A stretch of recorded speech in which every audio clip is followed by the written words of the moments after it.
کہ وہ پیغمبر تعلیم دین کی تو دیتے ہیں مگر دین اور دنیا دونوں محاذ پر جس کی تعلیم لوگوں کو ہدایت دیتی ہو، لوگوں کو سمجھ دیتی ہو، رہبری دیتی ہو، اور جن کا قانون صرف ان کی پیریڈ میں محدود نہ ہو بلکہ ایسا قانون ہے جو یونیورسل لا ہے، آفاقی قانون ہے جو ہر زمانے میں لوگوں کو کام آتا رہے گا، وہ قانون مصطفیٰ جان رحمت کا ہے، وہ قانون پیغمبر اعظم کا ہے۔ ایک تاریخ سا جملہ کہتا ہے I could not find any another personality like Muhammad in all human history. He was only supremely successful person on both religion and secularism. وہ کہتا ہے میں نے پورے مانو اتحاد انسانی تاریخ میں مصطفیٰ جان رحمت سا انسان نہیں دیکھا ہے۔ تنہا وہ انسان ہے جس کو دنیا کے جس محاذ پہ تولا جائے سب سے اعلیٰ وہ پیغمبر اعظم نظر آتے ہیں، سب سے اونچا وہ پیغمبر اعظم نظر آتے ہیں۔ وہی بولی تو اعلیٰ حضرت بولتا ہے سارے اونچوں سے اونچا سمجھیے جسے، سارے اونچوں سے اونچا سمجھیے جسے، ہے ان اونچوں سے اونچا ہمارا نبی، اور سب سے اعلیٰ و اولا ہمارا نبی، سب سے بالا و بالا ہمارا نبی، جن کے قلبوں کا دھون ہے آبی حیا، ہے وہ جانے مسیحا ہمارا نبی۔ نعرہ تکبیر، نعرہ رسالت، فیضان سرکار مدینہ، مسلک اعلیٰ حضرت جامعہ حضرت عمر، نعرہ تکبیر، نعرہ رسالت۔ اس لیے حضرات آپ کی آبادی میں ادارہ ہو، ایسا نہیں کہ بچے کو پڑھنے کے لیے بھیجتے، نہیں، ادارہ چلانا کتنا مشکل ہے ہم کو معلوم، ہم خود ادارہ چلاتے ہیں۔ مولانا حنیف صاحب قبلہ ہمارے یہاں آتے ہیں، ہم کو معلوم ہے رمضان کا مہینہ، ارے ہم لوگ تو روزہ رکھ کے سوئے رہتے ہیں، کچھ کام ہوتا ہے زیادہ نہیں، اب کام ہے بھی تو تھوڑا بہت کر لیا، اور موسٹلی یعنی موسٹ آف پیپل رمضان میں جو مسلمان ہے آرام کرنا چاہتے ہیں کہ صبح سے شام تک روزہ ہوگا، فجر پڑھ کے سو گئے، ظہر کے آخری وقت میں اٹھے یا زور میں اٹھے، خیر زیادہ تر ٹائم ہمارا نیند میں چلا جاتا ہے۔ رمضان میں ادارے کا بنانا ادارہ بڑا مشکل ہوتا ہے مگر ادارے کو چلانا کتنا کٹھن ہوتا ہے، ہم خود ادارہ چلاتے ہیں اور علماء کرام کو دیکھتے ہیں رمضان میں کہاں کا، یہ تو سب ان کی مہربانی ہے، اپنے لیے کر رہے ہیں کیا؟ آپ سب کی اولاد کے لیے، ہماری آنے والی نسلوں کے لیے، تاکہ یہاں پر دین کا پیغام پھیلے گا، یہاں مسلک کا پیغام پھیلے گا، اور یہاں مصطفیٰ جان رحمت کے مہمانوں کی آمد ہوگی تو پھر یہاں سے جو نور نکلے گا وہ بادل بن کر زمانے میں پھیلتا رہے گا۔ اس لیے آپ قربانیاں دیجئے، بچوں کو پڑھا کر بھی قربانیاں دیئے، آپ کسی بھی طریقے سے دام درہم قدم سخن قربانیاں دیجئے۔ مولانا حنیف صاحب ان کی پوری ٹیم ہے، کام کر رہی ہے، علاقے والوں کو چاہیے کہ آ جائے، حضور آپ فکر مت کریں، آپ محنت کرتے رہیں، جب کشتی ڈوبنے لگے گی سارا گاؤں آپ کا ہاتھ بن کر آپ کے ساتھ چلتا رہے گا، انشاءاللہ سب کی محنتیں تعاون ساتھ میں رہے گا تو ادارہ فروغ بھی پائے گا۔ ادارے کا فروغ پانا کیا مطلب؟ قرآن کا فروغ پانا، حدیث کا فروغ پانا، علماء کے سماج میں زیادہ بننا، یعنی ادارہ فروغ پائے گا، لوگوں کے ذہن میں عقیدے مضبوط ہوگے، لوگوں کی فکر مضبوط ہوگی، لوگوں کے مسلک مضبوط ہوگے، ادارہ فروغ پائے گا تو مصطفیٰ جان رحمت کی سنتیں آبادی میں چھائے گی اور دور فاروق اعظم کی یاد دلائے۔ نعرہ تکبیر، دونوں ہاتھوں کو اٹھائے، نعرہ رسالت، فیضان سرکار مدینہ، مجاہد اہل سنت حضرت علامہ مولانا حنیف صاحب قبلہ، حضرت علامہ مولانا طاہر حسین صاحب قبلہ، حضور خلیفہ حضور تاج الشریعہ حضرت مفتی سلیمان صاحب قبلہ، نعرہ تکبیر، نعرہ رسالت۔ حضرات آپ یہ نہیں سمجھے گا مولانا صاحب نے مجھے کہا ہے کہ میری تعریف کیجئے، میں کوئی چاپلوس آدمی نہیں ہوں، مولانا صاحب مجھے جانتے ہیں، اور جب کوئی کام ہو، جبکہ ہم لوگ باہر کے پروگرام نہیں کرتے ہیں، ہم لوگ اپنی آبادی میں اتنے ویست رہتے ہیں، بیزی رہتے ہیں کہ باہر کی دعوتیں نہیں لیتے ہیں، مگر ان کے تعلق سے مجھے پتا چلا کہ کتنا زبردست کام کر رہا ہے، میں نے کہا حضرت انشاءاللہ تعالی ضرور آئیں گے اور آپ کے کام میں جو ہے خدمت کرتے ہیں، ہم اس کو سرائیں گے بھی، دعائیں بھی دیں گے، اور جب ہماری آبادی میں آتے الحمدللہ حضرت کے بیان بھی ہوتے ہیں، اور میں خود ایک مسجد کا امام ہوں، حضرت کے ساتھ میرے بہت پرانے تعلقات ہیں، مگر الحمدللہ چونکہ کام ہو رہا ہے، دین کا مسلک کا طلبہ ہیں، پڑھ رہے ہیں، اور جو ہم دیتے ہیں وہ ایک اچھی جگہ پہ خرچ ہوتا ہے۔ یاد رکھیں امام غزالی نے فرمایا ہے بندہ جب خلوص کے ساتھ چلتا ہے تو اللہ تعالیٰ راستے خود بخود بنا دیتا ہے۔ اللہ تعالیٰ تو یہ ہے آپ کو جو ہے قربانیاں دینی ہے، اور یہ ادارہ یہاں اس کے جس طرح کام کر رہا ہے آنے والے دور میں ان فیوچر مستقبل میں اور کام کرے گا۔ اور ہمیں یہ بھی سوچنا ہے کہ تعلیم دین کتنی بڑی اہم چیز ہے، کتنا بڑا دین کو سمجھنا۔ آج چونکہ لوگ دین کو ہلکے میں لے رہے ہیں، سوشل میڈیا کا زمانہ ہے، طرح طرح سے آپ کسی کو آدمی کو پوچھئے ساری چیزیں یاد ہوتی ہے۔ بیٹوں کو پڑھاتے پڑھاتے، بچوں کو پرائمری یا ایل کے جی یو کے جی میں پڑھاتے پڑھاتے ماں باپ کو بھی پوئمز یاد ہو جاتی ہے۔ Twinkle twinkle little star how I wonder what you are, Johnny Johnny yes papa eating sugar no papa, پڑھاتے پڑھاتے یاد ہو جاتا ہے۔ مگر آپ عام لوگوں کو پوچھئے وجود باری تعالیٰ کا عقیدہ پوچھئے، توحید کے بارے میں پوچھئے، 5 کلمے پوچھئے، یعنی محنت نہیں کرتے ہیں لوگ، قربانیاں نہیں دیتے ہیں، ساری چیزیں لاکھوں کا حساب موبائل میں کر لیتے ہیں، اتنے ایپ سے موبائل میں چلا لیتے ہیں، مگر اسلام کا بیسک معلوم نہیں ہے، نماز پڑھنا نہیں آتی ہے۔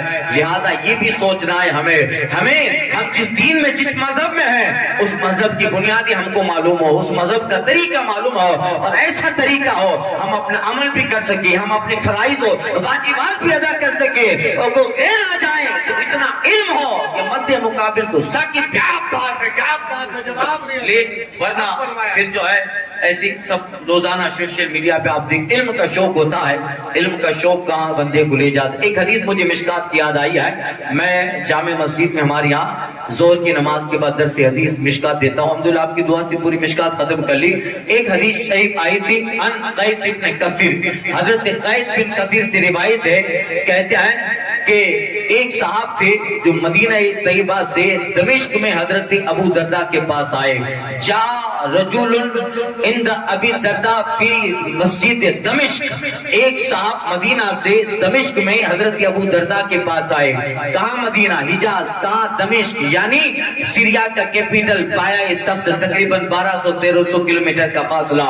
ایک صاحب مدینہ سے چل کر دمشق میں آتے ہیں، اس زمانے کا سفر، آ کر کہتے ہیں یا ابا دردہ جیتو کا من مدینہ الرسول وما جیتو کا لحاجت، میں آپ کے پاس رسول پاک کے مدینے سے آیا ہوں، کیوں؟ لحدیث تحدثو، میں نے سنا ہے آپ ایک حدیث مصطفیٰ جان رحمت سے بیان فرماتے ہیں، وہ حدیث سننے میں مدینہ سے دمشق آیا ہوں، ما جیتو کا لحاجت، میں کسی بھی دنیاوی غرض و مقصد سے نہیں آیا، ایک حدیث سننے کے لیے صاحب مدینہ سے دمشق آتے ہیں۔ اس زمانے کا سفر آپ یاد رکھیے، گھوڑے کی پیٹھ پر، گدھے کی پیٹھ پر، خچر کی پیٹھ پر سفر کرنا ہے، 1200-1300 کلومیٹر کا اس زمانے کا سفر۔ آدمی 10 کلومیٹر چلتا تھا تو جغرافیہ بدل جاتا تھا، حیات قضائیہ بدل جایا کرتی تھی، اور 10 کلومیٹر چلنے کے بعد نہانے کی حاجت ہوتی تھی۔ انسان کا وجود پورا جو ہے اس کے جسم پر لگتا تھا جیسے دھول کی چادر اوڑھ لی ہے اس نے، ایسا وقت تھا۔ مگر ایک آدمی کے دل میں ایمان ہے، شوق ہے مصطفیٰ جان رحمت کی حدیث عظمتوں کا، تو دیکھیے مدینہ سے چل کر دمشق میں آ رہے ہیں۔ آج آپ کو کوئی کہا جاتا ہے کہ آپ جو ہے یہاں رہتے ہیں، یہاں سے 25 کلومیٹر مراد آباد ہے، آپ کہیں گئے ہیں کہ ایک حدیث لینے کے لیے چلو میں یہاں سے 25-30 کلومیٹر مراد آباد جاؤں، یہ وہاں سے کوئی آدمی یا مولانا صاحب کے پاس آئے نہیں۔ ویسے زمانہ بھی بڑا ٹیکنیک کا ہو گیا ہے، ایک آدمی کوفہ میں رہتا ہے، ایک آدمی بصرہ میں رہتا ہے، کوفہ سے بصرہ تقریباً 600 کلومیٹر کا فاصلہ ہے۔ پتہ چلتا ہے کہ ایک صاحب بصرہ کے اندر ایک حدیث مصطفیٰ جان رحمت کی بیان کرتے ہیں، اور وہ حدیث میں بھی بیان کرتا ہوں، مگر میں وہ حدیث بیان کرتا ہوں اس میں راوی الگ ہے، وہ صاحب جو وہ حدیث بیان کرتے ہیں وہ راوی الگ ہے۔ تو بتائیے ایک راوی کے کریکشن کے لیے کہ آخر اس صاحب کو یہ حدیث کس راوی سے پہنچی ہے، اس زمانے میں کوفہ سے بصرہ کا سفر آدمی ایک راوی کے لیے طے کرتا ہے۔ اللہ اکبر۔ تو آج تو بڑی آسانیاں ہیں، ہماری آبادی میں ادارے بن گئے ہیں، ہماری آبادی میں علماء کی جماعت کیا ہے، آپ کو کوئی بھی مسئلہ پوچھنا ہے، چاہے تفسیر کے تعلق سے پوچھنا ہے آئی علماء کے، حدیث کے تعلق سے پوچھنا ہے آئی علماء کرام کے پاس، آپ کو مسائل جاننے ہیں، آپ کو احکام جاننے ہیں، آئی علماء کے پاس۔ کوئی لمبا سفر نہیں طے کرنا ہے، کوئی گھوڑے کی پیٹھ پہ نہیں طے سفر کرنا ہے، نہ خچر کی پیٹھ پہ بیچنا ہے۔ اتنا یوگ ٹیکنیکل ہو گیا ہے کہ اب قریب میں ادارے ہیں، قریب میں علماء ہیں، قریب میں مفتیان دین ہے، بس ضرورت آپ لوگوں کی ہے، کتنے لوگ ہیں جو ان علماء سے فائدہ لے سکتے ہیں۔ ہم لوگوں نے تو ان سب علماء کو کیا سمجھ لیا، بیماروں تو تعویذ یہ بنا دیں گے، ان کو بلانا ہے تو دعا یہ کر دیں گے، یعنی لمیٹڈ پوزیشن میں ان کو لمٹ کر دیا ہے. تعویذ ہے تو علماء کے پاس جانا ہے، بیمار ہے تو علماء کے پاس جانا ہے، جو ہے فاتحہ پڑھنا ہے تو ان کے پاس جانا. جبکہ ان کی اتنی زبردست ذمہ داری ہے، ان کا ایک پیغام پوری آبادی کو سنبھال سکتا ہے، ان کا ایک درد پوری آبادی کے عقیدے کی حفاظت کر سکتا ہے. لہذا یہ علماء ہے، یہ علماء کے ادارے ہیں، یہ پڑھنے والے طلبہ ہیں، ان کی عزت کیجئے گا. یہ جہاں رہیں گے نسلوں تک اس آبادی میں عقیدہ محفوظ رہے. کیا بات ہے، کیا بات ہے. نعرہ تکبیر، نعرہ رسالت، فیضان سرکار مدینہ، مسلک اعلیٰ حضرت علامہ مولانا مفتی سلیمان صاحب قبلہ، حضرت علامہ مولانا مفتی سلیمان صاحب قبلہ، مجاہد اہل سنت حضرت علامہ مولانا حنیف صاحب قبلہ، اور پرنسپل حضرت علامہ مولانا طاہر حسین صاحب قبلہ، مدرسہ جامعہ حضرت عمر. نعرہ تکبیر، نعرہ رسالت. اور ماشاءاللہ ادارے کا نام جامعہ حضرت عمر ہے. وہ نام میں وہ تاثیر ہے. اعلیٰ حضرت فرماتے وہ عمر جن کی عادہ پیشیدہ سقر، وہ عمر جن کی عادہ پیشیدہ سقر، اس خدا دوست حضرت پہ لاکھوں سلام. ہم زبان نبی، ترجمان نبی، شان و شان عدالت پہ لاکھوں جان رحمت. فاروق اعظم کا نام اس زمانے میں اہل سنت کی علامت. رافضیت بڑھ رہی ہے، شیعت بڑھ رہی ہے. ایران نے اپنا سارا ریال اور ڈالر انڈیا میں بھیج دیا. کیا جملے حضرت، کیا بات ہے. جہاں جیسی ضرورت ہو خریدا جائے، خاص کر کے درگاہ والوں کو خریدا جائے اور انہیں لالچ دے کر وہ عقائد لکھوائے جائیں، اور جو میٹر ایران سے آ رہا ہے اس کو مقامی زبانوں میں کنورٹ کر کے پھیلایا جائے. جبکہ ایران فتح کرنے والی ذات فاروق اعظم، ضرورت ہے کیا بات ہے. فاروق اعظم کے نام میں وہ تاثیر ہے. اللہ اکبر. آپ جائیے گا، ابھی میں حنیف صاحب کو پتہ، ایک مہینہ پہلے میں گیا تھا ایران عمرہ شریف. فاروق اعظم کو اللہ تعالیٰ نے، وہ اکثر اب تو کیا ہے شیعہ لوگ ویسے بھی نہیں آتے، بتائیے اتنا بغض ہے کہ مصطفیٰ جان رحمت کی بارگاہ کے قریب میں دو سرکار کے عظیم الشان صحابی سو رہے ہیں تو حضور کی بارگاہ کی حاضری چھوڑ ڈالی. اللہ اکبر.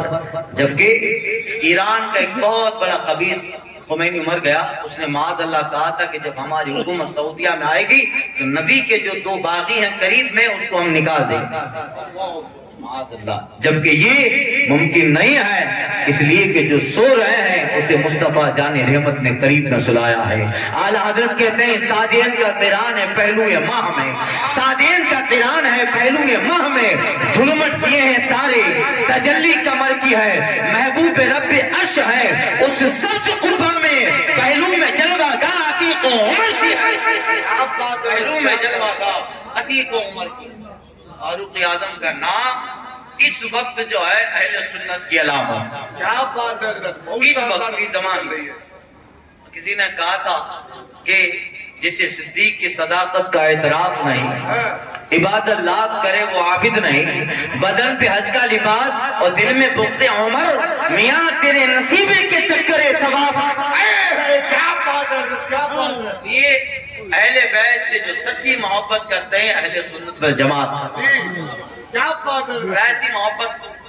اللہ اکبر. پاکستان میں مدار ہے حضرت بالا پیر رحمت اللہ تعالی. بالا پیر عرف میاں میر، بالا پیر عرف میاں میر. جس زمانے میں ہندوستان میں اسلامی شاشن تھا، حضرت اورنگزیب عالمگیر وغیرہ، بعد میں کچھ حالات بدلتے رہے. آپ نے سنا ہوگا جہانگیر کی بیوی نور جہاں ایران سے آئی تھی تو دماغ میں مذہب شیعت تھا، تشیع تھا. تو دہلی میں کسی نے فاروق اعظم اور حضرت ابوبکر صدیق کی توہین کی تھی تو بادشاہ نے اس کو کوڑے لگوائے.